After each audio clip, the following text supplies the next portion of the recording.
అన్నా సెబాస్టియన్ అనే ఒక కార్పొరేట్ ఎంప్లాయీ 26 ఏళ్లకే హార్ట్ అటాక్ వచ్చి చనిపోయింది. వర్క్ ప్రెషర్ వల్ల హార్ట్ అటాక్ వచ్చిందని తేలింది. May her soul rest in peace. ఇది విన్నాక నాకు చాలా బాధేసింది. ఇంకా బాధాకరమైన విషయం ఏంటంటే ఆ కంపెనీ నుండి ఒక్కరు కూడా తన ఫ్యూనరల్ అటెండ్ అవ్వలేదంట. అలా ఉంది కార్పొరేట్ ఆఫీసుల్లో పరిస్థితి. నేను ఒక ఐటీ కంపెనీలో సీనియర్ సాఫ్ట్వేర్ ఇంజనీర్ గా పనిచేస్తున్నా. నేను కూడా పనిచేసిన నా మొదటి కంపెనీలో వర్క్ హెరాస్మెంట్ దారుణంగా ఫేస్ చేశా. ఆ ఎక్స్పీరియన్స్ ని ఈ వీడియోలో షేర్ చేసుకుందాం అనుకుంటున్నా. ఆ ఎక్స్పీరియన్సెస్ తో పాటు అలాంటి స్ట్రెస్ నుండి ఎలా బయటకు వచ్చానో కూడా ఈ వీడియోలో షేర్ చేసుకుందాం అనుకుంటున్నా. సో మిస్ అవ్వకుండా లాస్ట్ వరకు వినేయండి. మీకు కార్పొరేట్ ఆఫీసుల్లో స్ట్రెస్ ఎలా ఉంటుందో అర్థం అవుతుంది. నా కాలేజ్ లాస్ట్ ఇయర్ లోనే నాకు ఒక లాంగ్ టర్మ్ ఇంటర్న్షిప్ వచ్చింది. అదే కంపెనీలో నాకు జాబ్ కూడా వచ్చింది. ఆ లాంగ్ టర్మ్ ఇంటర్న్షిప్ లో మమ్మల్ని ఏ ప్రాజెక్ట్ కి అసైన్ చేయలేదు. సో మా ఫ్రెండ్ నేను కలిసి ఫుల్ గా చిల్ అయ్యాం. కానీ ఆ చిల్ అయిన ఎఫెక్ట్ ఆ 1 ఇయర్ అయిపోగానే చూపించింది. ఆ 1 ఇయర్ ఇంటర్న్షిప్ అయిపోగానే మమ్మల్ని ఒక ప్రాజెక్ట్ అసైన్ చేశారు. ఆ ప్రాజెక్ట్ టీమ్ లీడ్ మామూలు టార్చర్ చూపించలేదు. ఆ టార్చర్ ఏ రేంజ్ లో ఉండేదంటే ఆకలేస్తుంది, లంచ్ టైం కి తిందామన్నా టైం కుదిరేది కాదు.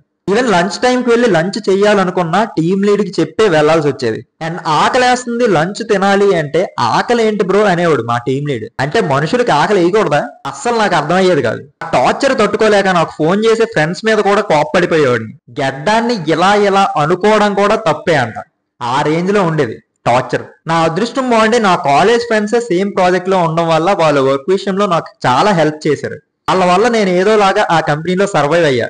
I'm for ever grateful to them. ఇప్పుడు ఫేస్ చేసిన టార్చర్ లో నేర్చుకున్న ఆ బేసిక్ వర్క్ నాలెడ్జ్ అనేది నాకు ఎప్పటికీ ఉపయోగపడుతుంది. అంత మాత్రాన ఆ టీమ్ లీడ్ పెట్టిన టార్చర్ జస్టిఫైబుల్ కాదు. ఆ స్ట్రెస్ ని మేము ఎలా హ్యాండిల్ చేసేవాళ్ళమో కూడా మీకు చెప్తాను. కెఫ్టేరియాకి వెళ్ళిన ప్రతిసారి ఒక్కొక్కరిని ఏ విధంగా టార్చర్ పెట్టేవాడో మేము డిస్కస్ చేసేవాళ్ళం.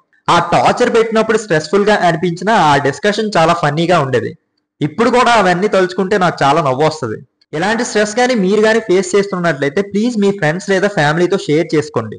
ఫస్ట్ లో నాకేమీ తెలియక భయపడి ఆ టీమ్ లీడ్ ఏమీ అనేవాడిని కాదు. కానీ మీరు కానీ అలాంటి హెరాస్మెంట్ ఎవరి దగ్గరైనా ఫేస్ చేస్తున్నట్లయితే ఇమ్మీడియట్ గా ఆ పాయింట్ ని రైజ్ చేయండి.